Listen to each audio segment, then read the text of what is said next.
तो इस एनिमे की शुरुआत में हम बो फैन नाम के लड़के को बस स्टेशन पर बारिश में भीगता हुआ देखते हैं, जो बहुत दुखी है क्योंकि उसकी मदर बहुत ज्यादा बीमार थी और बिना सर्जरी के उन्हें बचाया नहीं जा सकता था।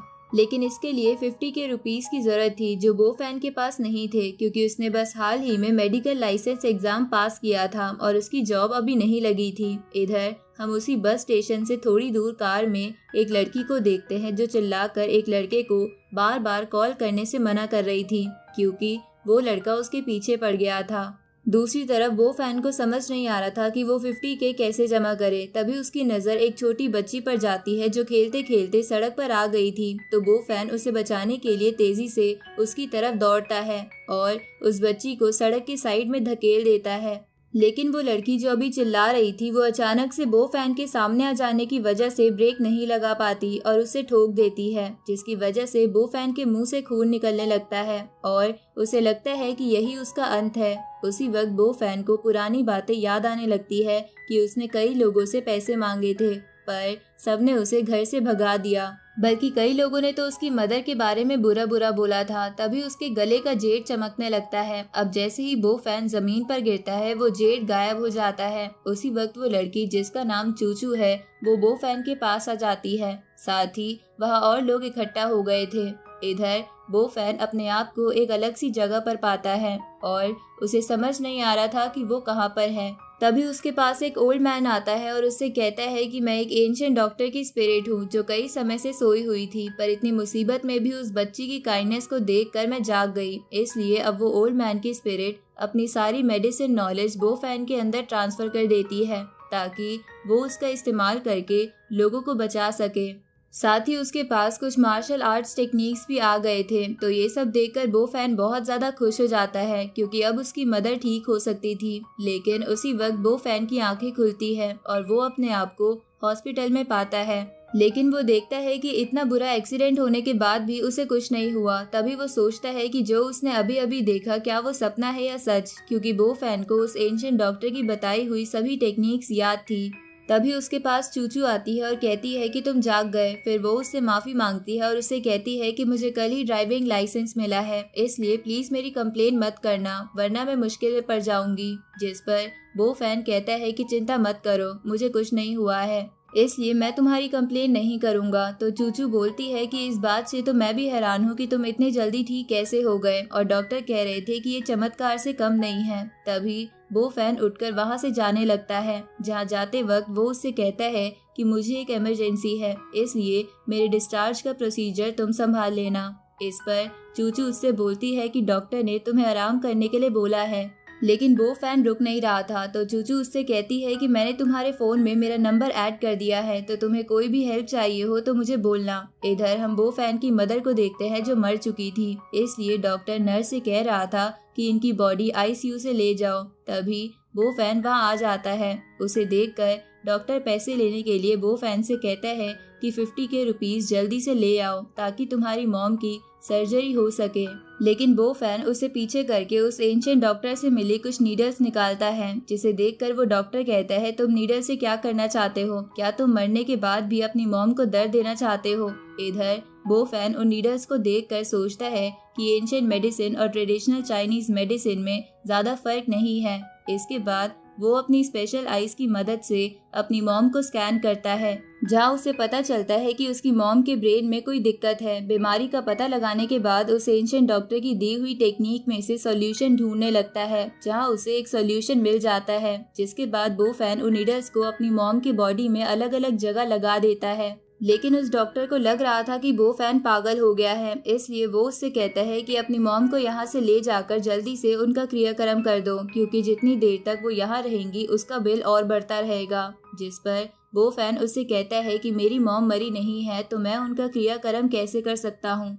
ये सुनकर वो डॉक्टर गुस्से में कहते हैं कि क्या तुम पागल हो, अगर तुम अपनी मॉम को बचा लोगे तो मैं तुम्हें अपना पोजीशन दे दूंगा। थोड़ी देर बाद बो फैन उन नीडल्स को बाहर निकालता है, जिसके बाद उसकी मॉम होश में आ जाती है। ये देखकर वो डॉक्टर और नर्स दोनों हैरान थे। तभी बो फैन की मॉम उससे कहती है कि यहाँ क्या हो रहा है। मुझे याद है कि मुझे बहुत खतरनाक बीमारी थी जिसे ठीक नहीं किया जा सकता था। बो फैन कहता है कि आप बिल्कुल ठीक हो चुकी हैं और अब हम घर जा रहे हैं। ये सुनकर वो डॉक्टर बो फैन से कहता है कि तुम घर बाद में जाना, पहले मेडिकल एक्सपेंसेस पे करो। तभी वो नर्स बो फैन को बिल देती है जो 38K रुपीस था। ये सुनकर बो फैन की मदर चौंक जाती है। तभी वो डॉक्टर कहता है कि ये आईसीयू है, यहाँ हर घंटे के पैसे लगते हैं।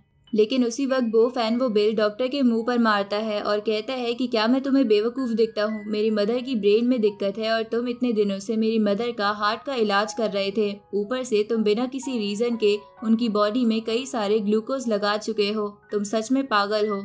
तभी वहाँ एक नर्स आती है और डॉक्टर से कहती है कि हॉस्पिटल के डायरेक्टर ने इलाज के लिए किसी को भेजा है और हमें साफ इंस्ट्रक्शन मिला है कि आपको ही उस बच्चे का इलाज करना है। ये सुनकर वो डॉक्टर उस बच्चे के पास चला जाता है जहाँ उसका फादर था, जो गिड़गिड़ाकर कह रहा था कि प्लीज डॉक्टर चेक करो मेरे बच्चे को क्या हुआ है, क्योंकि जब वो स्कूल से आया था तो वो ठीक था, लेकिन अचानक से उसे बहुत तेज बुखार आ गया और वो बेहोश हो गया। ये सुनकर वो डॉक्टर कहता है कि आप टेंशन ना लें, इसे बस आम सर्दी जुकाम हुआ है, इसलिए इसे मैं एंटीबायोटिक मेडिसिन दे देता हूँ जिससे ये ठीक हो जाएगा। लेकिन तभी बो फैन बीच में आकर कहता है कि इसे कोई कोल्ड नहीं हुआ है, इस एंटीबायोटिक इंजेक्शन से इस बच्चे की हालत और भी बुरी हो जाएगी। इस पर वो डॉक्टर बोलता है यहाँ डॉक्टर मैं हूँ या तुम, इसलिए अपनी बकवास बंद करो। अब वो डॉक्टर बच्चे को इंजेक्शन लगा देता है, जिसके बाद थोड़ी देर के लिए ऐसा लगता है कि इस बच्चे की हालत ठीक हो रही है, इसलिए वो फादर भी उस डॉक्टर की तारीफ करने लगता है। लेकिन अचानक से उस बच्चे का बीपी बहुत तेजी से गिरने लगता है और उसकी जान बिल्कुल खतरे में आ जाती है।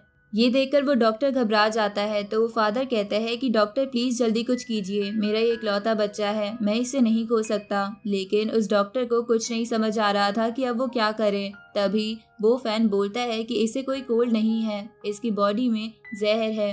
तभी बो फैन एक नीडल को उस बच्चे की चेस्ट में लगा देता है। ये देखकर डॉक्टर भी उसे नहीं रोकता है, क्योंकि उसे लग रहा था कि अगर इस बच्चे को कुछ हुआ तो वो सारा ब्लेम बो फैन पर लग जाएगा। इसके बाद बो फैन और भी नीडल्स उस बच्चे की बॉडी में लगाने लगता है, जिसे देखकर उसका फादर बोलता है कि तुम कौन हो, तुम तो कोई डॉक्टर भी नहीं हो, तुम मेरे बेटे के साथ ऐसा कैसे कर सकते हो। लेकिन तभी वो नर्स बोलती है कि इस बच्चे की हालत ठीक हो रही है। ये देखकर वो डॉक्टर भी हैरान था। अब बो फैन उन सारे नीडल्स को बाहर निकाल लेता है और बोलता है कि इस बच्चे को फूड पॉइजनिंग हुई थी, इसलिए अगली बार जो भी खिलाएगा उसका ध्यान रखना। तभी वो बच्चा होश में आ जाता है तो उसके फादर उससे पूछते हैं कि तुम्हें अब कैसा लग रहा है। इस पर वो बच्चा कहता है कि मुझे तो आइसक्रीम खाने का मन कर रहा है। ये सुनकर वो फादर खुश होते हुए बो फैन को कुछ पैसे देते हैं, जिसे बो फैन रख लेता है। इसके बाद वो फादर और सन वहाँ से चले जाते हैं, जिनके जाने के बाद वो डॉक्टर बो फैन से कहता है कि अब तो तुम्हारे पास पैसे भी आ गए हैं, इसलिए जल्दी से बिल पे कर दो। लेकिन उसी वक्त डॉक्टर को हॉस्पिटल टीम का कॉल आता है, जो डॉक्टर से उसी बच्चे का हाल पूछ रहे थे, जिस पर डॉक्टर कहता है कि वो बच्चा ठीक हो गया है और अपने घर भी चला गया है। तभी डीन उसे बताते हैं कि ऐसी ही हालत कई और बच्चों की भी हुई है और उन्हें भी बहुत जल्द हॉस्पिटल में भेज दिया जाएगा। थोड़ी देर बाद डीन और डायरेक्टर दोनों हॉस्पिटल में आ जाते हैं, जिन्हें देखकर वो डॉक्टर बो फैन से कहता है कि बच्चे अपनी जुबान बंद रखना, क्योंकि तुमने बिना डॉक्टर बने किसी का इलाज करा है, इससे तुम्हें जेल भी हो सकती है, पर चिंता मत करो, मैं सब संभाल लूंगा। ये सुनकर बो फैन समझ गया था कि वो डॉक्टर उसका क्रेडिट चुराना चाहता है। तभी वो डॉक्टर डीन और डायरेक्टर के पास आ जाता है, जहां वो डायरेक्टर उस डॉक्टर से कहता है कि मुझे नहीं पता था कि तुम इतने काबिल डॉक्टर होगे। इस पर वो डॉक्टर कहता है कि मैंने ऐसे केसेस पहले भी हैंडल किए हैं। ये सुनकर वो डायरेक्टर डॉक्टर से बोलता है कि पास वाले प्राइमरी स्कूल के सारे बच्चों की भी ऐसी ही हालत है और अभी तक इस केस का पता नहीं चला है। अभी मेरा एक फ्रेंड आता ही होगा, क्योंकि उसका बेटा भी उसी प्राइमरी स्कूल में पढ़ता है, और अगर तुमने उसके बेटे को ठीक कर दिया तो मैं तुम्हें बड़ा इनाम दूंगा। तभी उस डायरेक्टर की नज़र बो फैन और उसकी मॉम पर जाती है और उससे पूछता है कि ये दोनों कौन हैं। डॉक्टर बताता है कि इस लड़के की मॉम मेरे पेशेंट थी, जिसे मैंने ठीक कर दिया। तभी वो डॉक्टर बो फैन के पास जाकर कहता है कि हम बिल की बातें बाद में कर सकते हैं, इसलिए अभी तुम यहाँ से जाओ। ये सुनकर बो फैन अपनी मॉम को वहाँ से लेकर जाने लगता है, जहाँ जाते वक्त उसकी मॉम उसे कहती है कि बेटा अब हमारे पास 20K रुपीस आ गए हैं, इसलिए हम थोड़ा बिल चुका ही देंगे। ये सुनकर बो फैन बोलता है कि मैं तो उस डॉक्टर को फूटी कौड़ी भी नहीं दूंगा। उसी वक्त डायरेक्टर का दोस्त अपने बेटे को तेजी से डॉक्टर के रूम में ले जाने लगता है।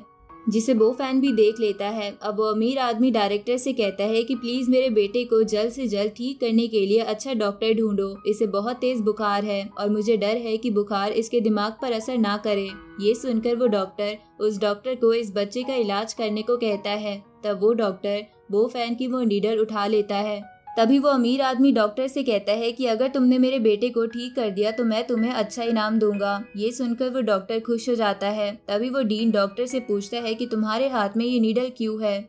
इस पर वो डॉक्टर कहता है कि मैंने एक नई फॉर्म ऑफ मेडिकल प्रैक्टिस सीखी है और मैं ये नीडल को इस्तेमाल करके इस बच्चे को ठीक कर सकता हूँ। ये सुनकर वो डॉक्टर से कहता है कि तुम सच में एक्स्ट्रा ऑर्डिनरी हो, इसलिए जल्दी से इस बच्चे को ठीक कर दो। ये सुनकर वो डॉक्टर याद करने लगता है कि बो फैन ने वो नीडल किस जगह पर लगाई थी, जिसके बाद वो वैसे ही करने की कोशिश करता है और उसे लग रहा था कि ये इतना मुश्किल भी नहीं होगा। तभी वो अमीर आदमी देखता है कि इससे बच्चे की हालत और खराब हो रही है, इसलिए वो डॉक्टर से पूछता है कि क्या तुम्हें पक्का यकीन है कि इस टेक्निक से मेरा बेटा ठीक हो जाएगा। ये सुनकर उस डॉक्टर के पसीने छूटने लगते हैं और वो घबराते हुए कहते हैं कि ये बिल्कुल काम करेगा। अभी अभी एक बच्चा इसी टेक्निक से ठीक हुआ था। उसी वक्त वो डॉक्टर उनमें से एक नीडल को ऐसी जगह पर लगा देता है जिसकी वजह से उस बच्चे की हालत बहुत खराब होने लगती है, साथ ही उसकी धड़कनें भी धीरे होने लगती है। ये देखकर उस डॉक्टर के हाथ से नीडल छूट जाता है। तभी वो अमीर आदमी डॉक्टर पे चिल्लाते हुए कहता है कि तुमने मेरे बेटे के साथ क्या किया। तभी वो डायरेक्टर भी कहता है कि ये सब क्या हो रहा है और उस डॉक्टर के मुंह से कुछ भी नहीं निकल रहा था और वो मन ही मन सोच रहा था कि बो फैन ने जब किया था तो वो बच्चा बच गया था। तभी वो डीन डॉक्टर से कहता है कि जल्दी से कोई डिसीजन लो, बच्चे की कंडीशन बिगड़ती जा रही है। साथ ही वो डायरेक्टर भी डॉक्टर से कहता है कि अभी अभी तुमने एक बच्चे को ठीक किया, अभी क्या प्रॉब्लम आ रही है। उसी वक्त वो अमीर आदमी भी डॉक्टर से कहता है कि अगर तुम्हें इलाज करना नहीं आता तो पहले बता देते, अगर मेरे बेटे को कुछ हुआ तो मैं तुम्हें इस हॉस्पिटल में टिकने नहीं दूंगा। तभी उस डीन की नज़र उस नर्स पर जाती है जो कुछ सोच रही थी, तो वो उससे पूछता है कि यहाँ पर क्या चल रहा है। इस पर नर्स बताती है कि पिछले वाले बच्चे को डॉक्टर ने नहीं बल्कि बो फैन ने बचाया था, जो अभी अभी अपनी मॉम के साथ यहाँ से गया है। उसी वक्त वो अमीर आदमी गुस्से से डॉक्टर से कहता है कि क्या तुम मेरे बेटे का इलाज कर सकते हो या नहीं, जिस पर वो डॉक्टर इसके लिए मना कर देता है। तो वो अमीर आदमी डायरेक्टर से कहता है कि जल्दी से कुछ करो। तभी वहाँ बो फैन आता है। अब इसी के साथ ये पार्ट यहीं पर खत्म हो जाता है।